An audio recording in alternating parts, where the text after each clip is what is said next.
Hey guys, and welcome back to the Blue Podcast Network. This is the Chequered show, and it's just me and Matt this time. We're here to go through all the action to do with Formula One on the Canadian Grand Prix weekend. So, first of all, what was your thoughts on the weekend? I don't think it was the most exciting race. No. I think it could have been better. The end obviously was exciting, but Yeah. I don't think there was much to be excited about for the first 50 laps. No. Because going into the weekend, the whole hype about it was Verstappen on those 11 penalty points. One more. Would he get the last one? Yeah, and that was a lot of the talk. And you see Max before the event was very kind of frustrated by all the questions and stuff like that. And To be fair, he said that he didn't mind it on Thursday, but as soon as it got later in the weekend, it should have stopped. Especially the fact that where they were literally both on the front row. And Yeah. you just knew that's kind of soil. It was written in the stars. It was written in the stars. But yeah, first of all, let's start off with qualifying. I want to talk about Lando Norris making that not mistake. the best.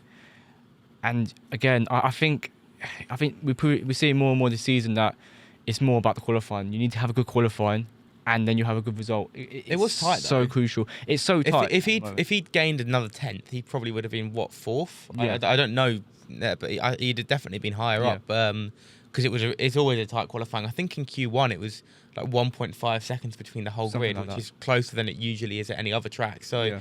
it was a tight margin, but if he wants to be world champion, he has to consistently be qualifying in the top three, I'd say. Yeah, and it's another mistake from Norris, and I know he had a second flying lap to do and things like that to make it right, but he just puts himself under so unnecessary pressure, and I feel like he's doing that quite a lot this season. You know, I think going back to Saudi Arabia as well, where he had that crash in qualifying Q3.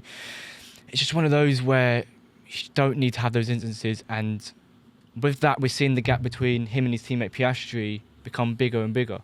I kind of think that's the key word with Norris, though, is pressure. Like, Yeah. there's two drivers from McLaren. One of them is feeling the pressure and one of them is not. One of them Yeah. is just driving and feels completely comfortable, and that's Oscar Piastri. Yeah. He's driving that car, he feels comfortable in his ability, and he's doing a good job.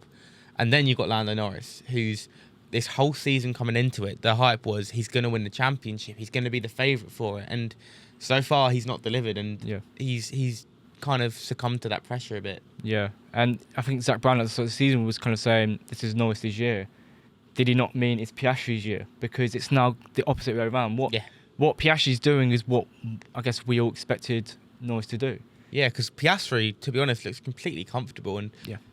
at points it looked like he was going to catch Antonelli. It would have been another podium for him. I know Yeah. he didn't in the end, but he definitely could have had an even better race. And out of the two drivers, he's definitely the number one driver at the moment. And Yeah. I don't think you'd see him making the same mistakes that Norris is making at any point in the season. Now, I might be proved wrong, but I don't think he would. That's been the only mistake I can kind of think of Piastri this year is Melbourne.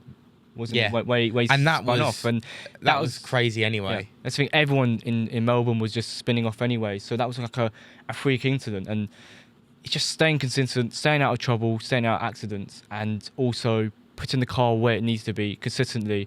That car is the quickest on the grid, and I think we hear a lot of people say, "Oh, if Max was in that car, he would actually smash it." But I think consistency, that's what you need to be a world champion. Yeah. It's not, I can win this race by 20 seconds and then I'll come fifth in the next one. It's, can you comfortably finish on the podium every single race? Yeah, and the fact that, he's in the fastest car and he's proven that is the fastest car. Yeah. With Max, it was all when Max was winning these, won last 4 titles. Like, it's all well and good saying, he's in the fastest car, but he actually is doing the job that he needs to. Yeah. And Norris is just... I do feel that if we had Verstappen in that McLaren up against Norris... he'd be absolutely destroying him, I think. Destroyed, and I'm not in any doubt Verstappen's the best driver on the grid at the moment. 100%. But I think the main little question is, how would he do up against Piastri in the same car? If we've seen Piastri do what he's doing to Norris, and we're saying that Verstappen would just absolutely smoke. I don't think he would. I don't think it'd be completely, he wouldn't completely destroy Piastri, but I think he would definitely beat him comfortably because, as I said, he is the best driver on the grid. I think you won't find many drivers who would beat Verstappen on his day in the same machinery because he is phenomenal. Yeah. So shall we get on to the race? The main kind of with George Russell started on pole, won the Grand Prix. Yeah, it was a surprise lap because I wasn't expecting him on pole. No. I mean, we knew the Mercedes were going to be quick around here. It was all in the build-up this week because of the high curbs, and they're always good on tracks like that.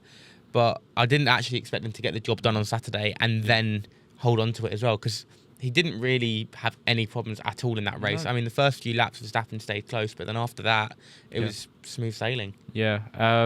That's the thing, in kind of practice, in the they were kind of in and around it. When he got to Q3, they just looked on the pace. And even Antonelli started P4 as well, so he wasn't too far off. So showing that the car So what a great first lap from him as well, though. Like that first lap, to get past Piastri, because if he doesn't do that, there's absolutely no way he finishes on the podium. No. He definitely would have struggled to get past him with race pace. So that first few corners was crucial. And I do wonder if Piastri actually stayed ahead. Would he have gone on to win the race? Would he have been able to put the pressure on Verstappen? Like, that's the whole thing. I think he'd have finished at least second. Yeah, I think so. I maybe he could have got Max and stuff, but definitely would have been interesting. But overall, as you're saying, with Russell, didn't make any mistakes at all. Was just clean. Apart from that little incident with him and Max. I don't think that was straight. I think that's a non-starter, because if you watch the clip back, the safety car brakes, so he brakes. All right, he brakes too much, but then he accelerates straight away again. It's kind of just because the safety car is being erratic, and both drivers were saying that they wanted it to speed up. And in the interviews at the F1 movie premiere, Verstappen said, "Oh, I didn't complain. It was the team who did the complaint. I didn't really have a complaint." Which shows it was just Red Bull being Red Bull. Which Red Bull do like a little moan every now and then. They've always done it, but it was strange watching the incident though. I was watching it yesterday, and I think Russell was going 140 kilometers an hour, and he braked to about 80, so about half. But he was, as soon as he did that, Verstappen went literally just ahead. He was struck on the radio, as if to say he was trying to. I think that's where the argument with Red Bull coming from. Where, hang on a minute, he's just going to shut the brakes, and then literally it's almost as if he's doing that on purpose. Maybe there's a bit of gamesmanship, but I don't think he's really trying to cause. He's not trying to cause a massive issue. And thing is, he knows that the FIA would have found him at fault if there was an issue. So I don't really understand it. I think it was just both drivers are on edge because of everything that's been going on in the build up to the race, with obviously them having a bit of a feud, especially after that Spanish incident. But I did find it was a little bit strange. But the thing is, I don't like to try and point the blame and go, "Oh, he was brake testing," because if you're brake testing, that is disqualification, and that is very, very dangerous. That's a serious offence, yeah. So I don't want to just kind of put that blame on, and I hope Russell wasn't doing it on purpose. I don't think he was doing that on purpose, but it was just a thing of, why did he brake so much? It's a little bit strange, but I've seen him getting a lot of stick in the media though for it. It's like everywhere I'm reading, everyone's opinions on Russell has completely changed. I don't get why, because I personally I quite like George Russell. I think he's quite a likeable bloke. I think, you know, he's a decent. He's one of the quicker drivers. Obviously known as Mr. Saturday on his day. He's very quick in qualifying. Yeah. And now everyone said, "Oh, he's rubbish," and you know he's such a horrible person. I don't think he is at all. I think this one incident between him and Max is kind of just, you know, it's kind of ruined his rep. Yeah, people like to hate, don't they? And I've always found with George Russell, everyone loved him when he was at Williams. Which, by the way, Kubica won Le Mans this week. Yeah, brilliant. I watched quite a bit. Was his teammate in 2019. So both drivers won on the That's same really day. cool, actually. So I hadn't considered that. Yeah, it's a good point. Very cool. So congratulations, Robert Kubica, if you're ever watching this. If you want to come on the podcast, you're more than welcome to have a Le Mans and an F1 race. Yeah, and so when he was at Williams, I feel like everyone liked him. But as soon as he moved to Mercedes, I kind of saw that little bit of a change of not liking him. Don't know if it's because he was there with Lewis, and then the Lewis fans not liking him. I don't. Well, I think he did outperform Lewis though, and that's. Oh yeah. You know, Lewis fans can't be annoyed at anyone but Lewis for that. Yeah, but like that's so. I think just people like to try and hate, even with Norris as well. I think that's a little bit forced. Yeah, I think the Norris hate is definitely forced, but I understand that more because he kind of has had a bit of arrogance, like claiming it was luck, not talent, with Verstappen last year. Like that's not the kind of comment you want to be making. Yeah, I do find it interesting if it was ever Russell versus Verstappen for a championship. I think we saw the we saw the fireworks with Lewis and Verstappen, who are completely different people, and they still had a massive clash. And I don't think it was really personal between the two of them. It's more the teams than the fans. But Yeah. I feel like with Russell and Verstappen, There's personal stuff there. imagine it with Mercedes and Red Bull. I don't think they'd see eye to eye. They do not like each other. Or Wolf. Say it how it is. Those two teams hate each other. So to see that again, I'd love to see that. Yeah. I would. No, love I to think see that'd be that. very good. But I don't know.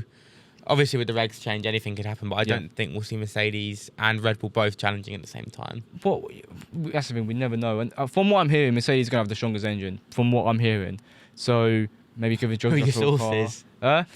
just from what I hear. Just from what I hear. But yeah. So that'd be interesting if they were ever going for a title, because that would be absolute fireworks. That would be. Should we talk about the big one? What's the big one? The big incident. The big incident, Yeah. yes, of course. I don't know what he was thinking. I'll start this off. Like Norris, there's no space there. I get that he's like needing to prove to everyone in his head that, you know, I can be a world champion. I've got the ability. I'm quicker than my teammate. All of that. But there's so much space on the outside of the track. If you're a good enough driver, you'll overtake around the outside, because if you think about it, go to the outside, level braking into the corner, and then you're on the inside because it comes back round. So I don't know why he was so insistent in his head that he had to go that way. I think he just didn't think, because he said it was stupid. But it's unfortunate, because I do like Norris, but I just think it proved once again Piastri's a calm driver, and he's, you know, he can be a bit erratic at times. Under pressure. No, when Norris went for the move at the hairpin at turn 10, I was cheering him on, like, go on, because I want to see a title fight. If Luce is not going to win, I want to see it go right to the end to Abu Dhabi, and I want to see these guys fight. So I want to see Norris beat Piastri, because I want it to be close. So when he went on, I was like, come on, Norris, let's go. Yeah, so I wanted a good fight. I was praising him of that move initially, but he absolutely overcooked it, and then Piastri got the place back. Yeah, that dive into, I can't remember what turn it is, but turn 10. Yeah, he overcooked it a bit. Like it was a good dive. It was a good idea. Yeah. But he didn't execute well, because Oscar saw that coming from a mile. Yeah, and I just wanted to see him stick at it, and going to the chicane, Norris obviously backs off a little bit, because otherwise it'll be an airplane crash. And he knew the DRS as well would come and help. And the DRS, and he got a back exit with that, because he was on the racing line. And then obviously the incident with it's clear as day. He admitted it straight away, Norris, which is, to be fair, a lot of racing drivers wouldn't admit that. I said that straight away to my dad, who I was watching with. That I gain a lot of respect for him, and I think a lot of people should. Yeah. For him saying straight away, "I'm so sorry, that was my fault," because no one would do that. Yeah, because a lot of drivers in that situation go, "He just turned into me," or he think if that was Verstappen on anybody, he would be saying, "Oh, that's a penalty for them." Yeah. But no, Norris, and I don't know if you saw in the paddock afterwards in the interviews, he interrupted Oscar's interview to go over and apologise to him. And because I mean, thankfully he didn't cause any problems to Oscar. Because can you imagine if he took Oscar out as well? It would have been carnage. But thankfully he only ruined his own race. Yeah. But yeah, it's again with that. Now he goes 22 points behind Oscar Piastri, which is effectively Piastri's now a whole race win ahead of Norris. It's a lot. And that sort of incident again, not Piastri getting ahead and things. How far off Verstappen now, by the way? I'm not 100% sure off the top of my head. Okay. But I can't imagine he's more than 30 points. Yeah, I don't think he's far. Especially with the gain that he got in Canada. Big gain. But it's another win in the mental cycle for Piastri, because Norris has got to come back in Austria now, Silverstone, the rest of the season, and he's got to go again. It's difficult for him. I think this is going to cause him to be even more under pressure now, though, and he's going to make even more of these sorts of silly mistakes, because that move that he made was complete panic. If you look at him, he's panicked because he knows that he needs to gain on Oscar Piastri if he wants to win his title. So he panicked completely and tried to make that move that was never going to work. And I think he'll do more of this now. Like, you might see him try and dive up the inside of someone in one of the corners in Austria because he needs to make a position and get a penalty or something, because he's going to be making these decisions now, I think. Yeah, that's the thing. He needed to make that move for his championship. He needed to, and even now with that crash, 22 points, you never know, that could be a difference between him in a title fight. Because where was he at the time? It was P5, wasn't he? That's 10 points. 10 points could, at some point in the season, could be the difference between you winning the title at the end of the day. And he's massively messed up with that. But hopefully he comes back strong in Austria. I want to see him win because I want to see the fight. I want to see a competitive title fight. I don't want to just see one guy walking away with it. I'd love it if Verstappen could come into it a bit as well. I don't Yeah. want him to win it because I much prefer both the McLaren drivers. But Yeah. I would like to see him come into it just to make it interesting. Anyone who can just kind of cause that fight. And obviously we saw the Mercedes go really well this weekend, and I think it's a little bit of an odd circuit where I don't think McLaren could really kind of show their advantage around here. But No, they struggled. they were much closer to everyone else, and we obviously saw that by them not being on the podium. See what Mercedes can do. I think the track temperatures were a little bit cooler as well, which Yeah. Mercedes do much better in. And Russell said that helped. after. Yeah. So who knows? Austria is always a fun one. We always get good racing there, I think. Track limits galore. The other Mercedes driver, first podium for Kimi Antonelli. I mean, Yeah. that is... I love Antonelli. I was so happy for him. So he's the first Italian on the podium since 2009. Since 2009 Japanese Grand Prix. Do you know who that driver was? Oh, 2009. I wasn't expecting to be quizzed. Who would that driver be? Can you give me the team? I can't think of the team off the top of my head. If you but can't think of the team, then I'm screwed. do you know you've got the train? He used to make I think he won at Monaco as well. The what? Italian. Huh? It's a something train. It's like a little nickname that he used to have. I can't think who it is. You all know Trulli. Trulli. Oh, yeah. Trulli. And he's also the third youngest podium city of all time. Can you name the other two drivers? I know second is Lance Stroll Yeah. because nobody knows that he was there, and Yeah. it is so funny to me that everyone hates on him so much. That he is actually the second youngest podium sitter in history. First, are they a current driver? Yeah, they're current driver. It's Max, isn't it? Yeah. I thought it was, but I wanted. His first podium was a race win, so that's lovely. Isn't it? Yeah, but no, the Trulli one, I thought he was older than that. I didn't realise it was 2009, the last one. Yeah.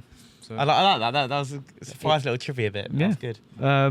But that's the thing. We haven't really had much Italians on the grid in recent years. No, not at all. We had Giovinazzi a few years ago. I liked him. That's really He right. was at Le Mans as well. Le Mans winner a couple of years ago. Really impressed, really happy with Antonelli. He's had a poor few weekends. He had that DNF in Spain. He had that difficult result qualifying as well in Monaco.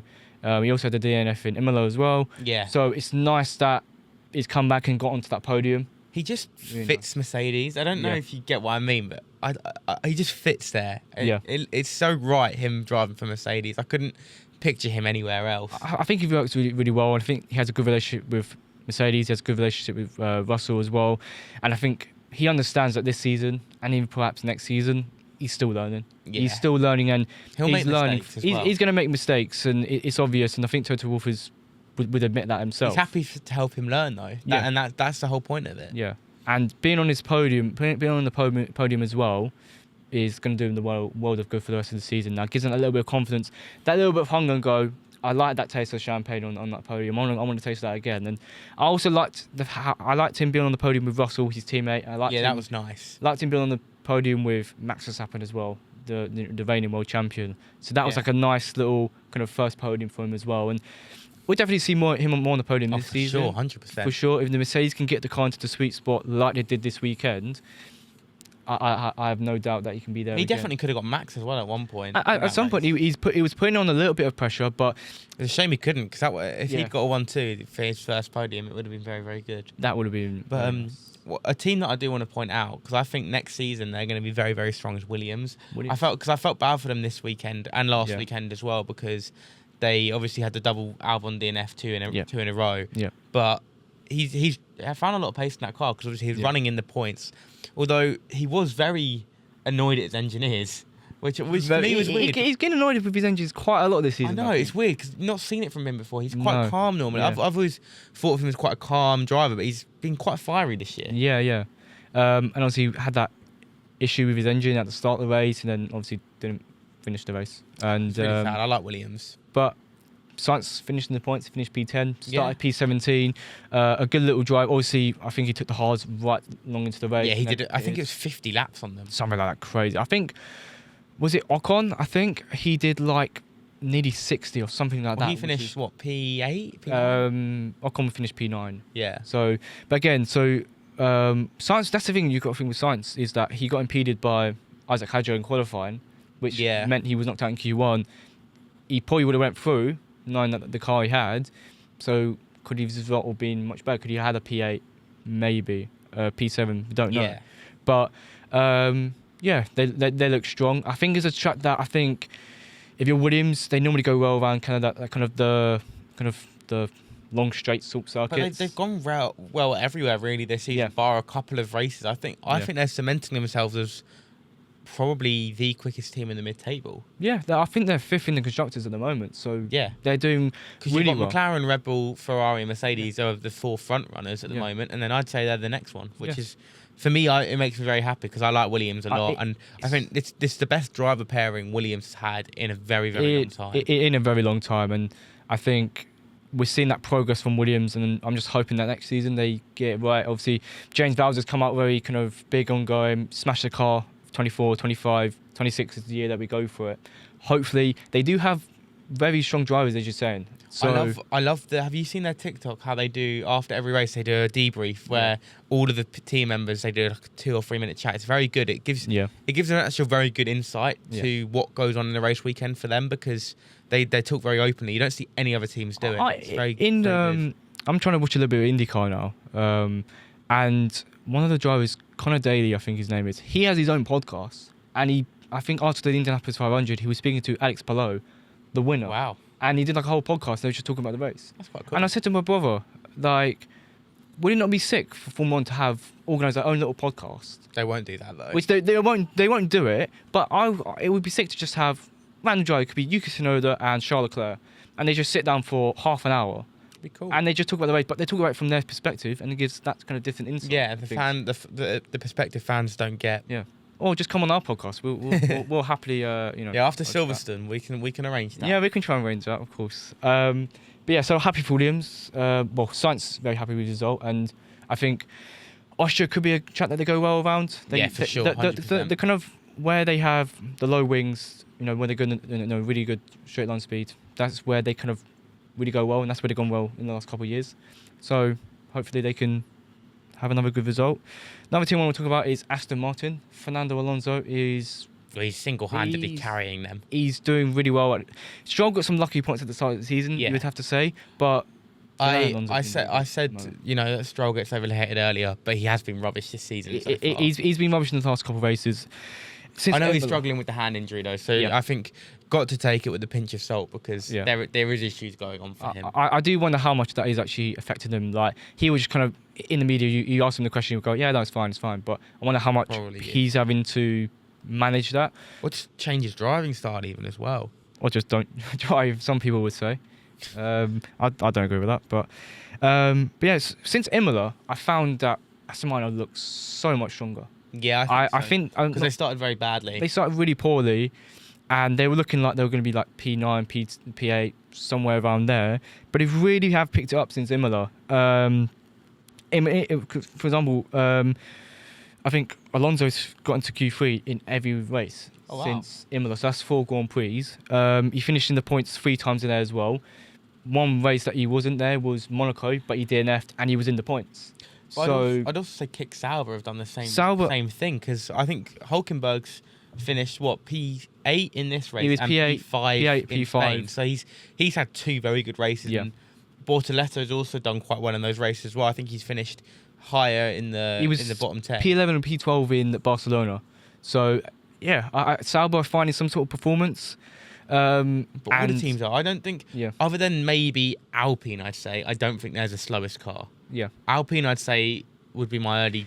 I think a lot of it. I think it's always like the V car they weren't fast at all this weekend. No, they weren't. But in other previous races, they've got pace, but it depends on the track. It depends on the track. And we see that with Sauber. We've been seeing that with Haas as well. Who again, Ocon.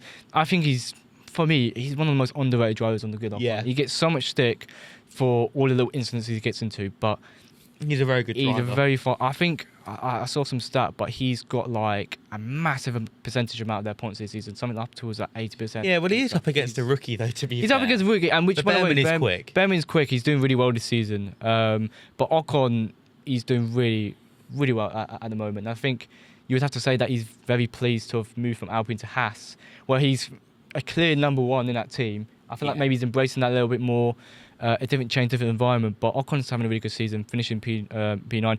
Started P13, ran very long into the race, and another good result for Haas, I think. And yeah, we have to see how they'd go in Austria, of course. Another little thing I want to go over is Canada have extended their contract on the Formula One calendar. Think that's a good thing. I like Canada. I think it's a good track. I'm very happy with that. We've had so many good races there. Some so of the many best moments, races in drama. history. Yeah, that 2011 Canadian Grand Prix where Button won the race. What was that, 4-hour race? Something ridiculous like that. But yeah, so happy to see Canada. I'm hearing a load of talk of like we're having a Bangkok Grand Prix. We're having a Rwanda Grand Prix.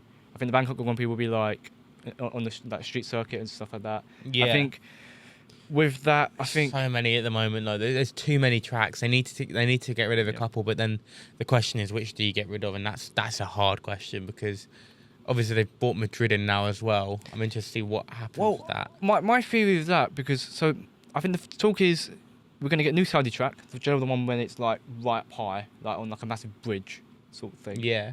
I think they're going to do that for the new Saudi Grand Prix, and then obviously we're going to have no Zandvoort next season, which is a shame because Zandvoort's good, but apparently that was on the Dutch organisers and not F1 because they didn't want to extend. Yeah. So that's coming off. Barcelona, that might come off next season. So I think that's where Rwanda will go in, and that's where a Bangkok Grand Prix. And I think the Bangkok Grand Prix will happen because I think Albon met with some of the senior people. It'd be big for him as well, like having a Thai Grand Prix. I think they've invested like over I think it's like £1.2 billion. There's a lot of money there. A lot of money. I think one of the people that are high up in Red Bull, a billionaire in Red Bull, is Thai as well. So he's massively pushing for that as well. Yes, I think Red Bull, you know, the drink is actually a Thai company. Yeah. So I know Red Bull, the team, are registered in Austria. But that company, Red Bull itself, are Thai. Yeah. So I think we definitely get that. When we'll get that, I have no idea, but those are the ideas. And obviously Spa is being slowed down. How much that's on the calendar? Is it 28? There's no Grand Prix.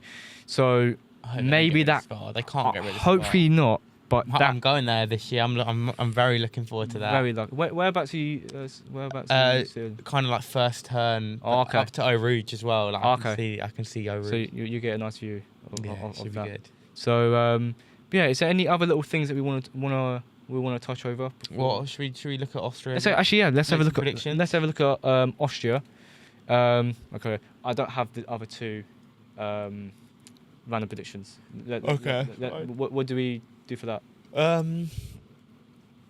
don't know. Because I was thinking last night and I couldn't think of it. We could do what's something Austria specific.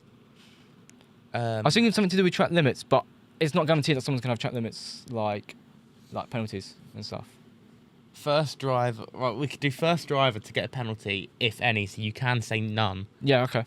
I think that's a good one. Yeah.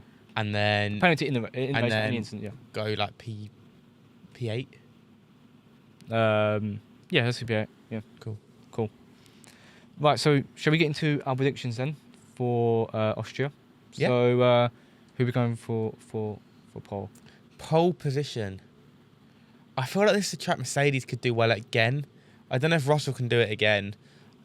I'll go for Norris. I think it's a safe bet. He needs to prove his doubters wrong after that race. I think he'll be putting good laps in. Yeah.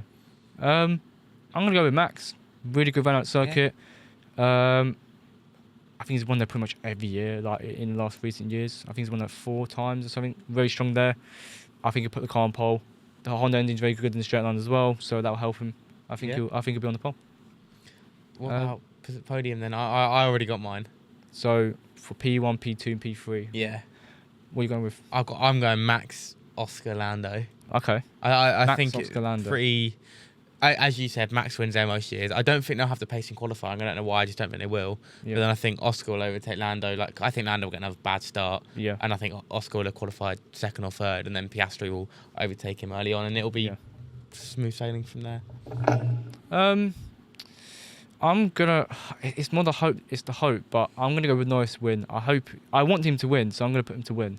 But I feel like I put him to win a lot on predictions, and it just doesn't happen. So I'm gonna go with Norris to win. I reckon then we'll have a Verstappen and then Piastri. Yeah. Pretty boring. All the same drivers. We've done the same, but you can't not go boring. I mean, maybe you could have Russell in there because he's been very consistent, or Antonelli, but I don't think you can warrant putting the Ferraris in there as much as you would like to. I would love to put them in there. I'd like to put Lewis P1, but it's just not going to happen this season, is it? So, I think Lewis is now on his longest streak without a podium. I think he's on like 12, 13 races like equal, which is mad. But yeah, so let's go into random predictions. So random predictions, we shall do P8. P8. Williams have had a lot of pace, as I said earlier. Yeah. I'm going to go for which one? I'll go for Alex Albon. I think he'll come back after these 2 issues he's had at these last 2 races and get a P8. I'm going to go with... do I stick with Alonso, he's been in good form, or do I go with... I'm going to go with Yuki Tsunoda. They have a semi-decent weekend. I think that Red Bull should go well. He's been literally nowhere, though. Like, no one's spoken about him at all. Like, he's been nowhere. Because it's the same old. We're just going to go with the same story. Get Danny Rick back. Danny Rick. Red Bull, if you're watching, Danny Rick. We want Danny Rick. That's who we want. In the car. We'll start a petition. Yeah, we should start a petition. So yeah, I'm going to go Yuki Tsunoda P8. Why not?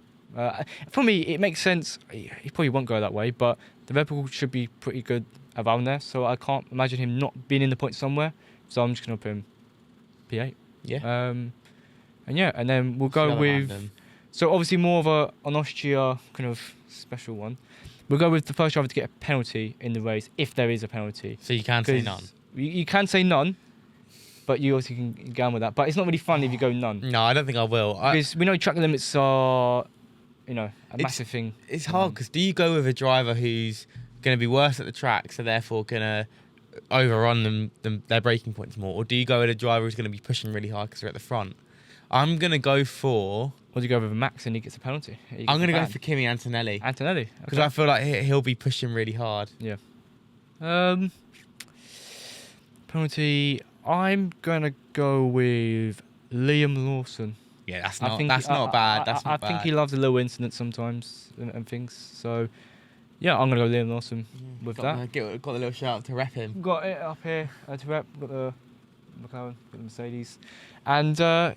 yeah, is there anything else we need to go over? Any little talking points? Any little moments at all? Don't think so. I feel like this has been a shorter episode. It's probably not a short episode. Yeah, it's probably not.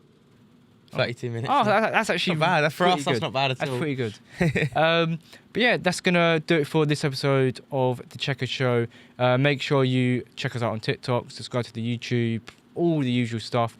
We're playing in a charity match as well. The tickets are in the Instagram bio. Come watch us play really bad at football. Yeah. Me and Rhys at least. I'll be running around not knowing what I'm doing. But I look like a headless chicken. Yeah, exactly. But yeah, come along. Why not? It's a nice little day out. And we'll see you on the next one. Peace.